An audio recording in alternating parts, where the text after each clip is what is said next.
Hi, Passionate Petals. I'm so happy to hear that you enjoy my songs, and thank you for sharing with me what you feel would help me get more views. Less smiles.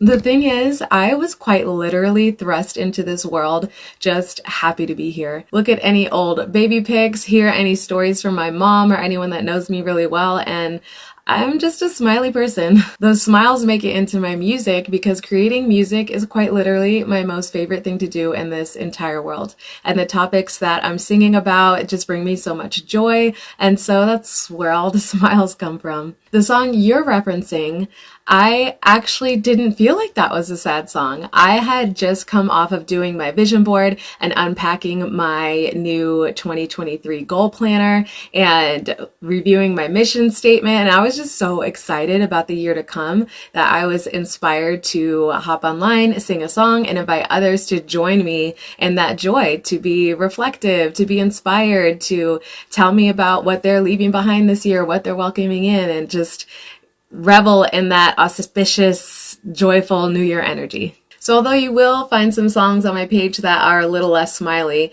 that is the majority of what you'll find here because it's me. Everything in my zodiac sign, star charts, human design, it all points to me being a playful, fun-loving, happy-go-lucky type person. I get that that might turn some people off, and I am 100% okay with that. I spent so much of my early music career trying to please the algorithms and executives that told me actually that very same thing about being smiley. Story time. I was in a girl group at one time, and we got hooked up with someone who was a star in their own right. They had a wonderful long career with a huge fan base. We ended up going into the studio together. I got to record with this person, really get to know them, talk to them all the time. I felt like they were my friend at the point when we went to their show, the first time I got to see them perform live. And just knowing their story, where they came from, where they were, and me being front and center, and this is my dream, I was just overcome with excitement. And so of course I'm all smiles. I'm so happy for them that they made it. And I get a tug on my arm that tells me to stop smiling, act like I'm important, and that I'm a star. And I was in such shock that this was told to me that my smile naturally went away. And as we were coming off the stage after this person's set, there was the barriers with the fans and they're all reaching over. And I guess because he had made it at that point, he was allowed to smile. And so he was interacting with the fans, but we were told, like, don't look over there. Don't react to their hands coming out. Look forward, heads up, shoulders back. You are important. You are a star. And that entire situation was vomit inducing for me.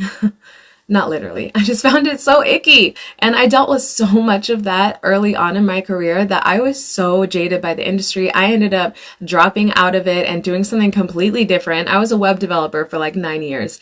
And I came back in set on making it on my own terms, being 100% me. And funny enough, when I came back, I was still trying to please the algorithm. I was on YouTube, looking up certain things that I should be doing or shouldn't be doing. But the first time I found actual larger scale success was when I got on TikTok and was 100% me. My first video that hit 1 million views was from a song I wrote called The Affirmation Song. And that thing is filled with smiles and happiness and joy.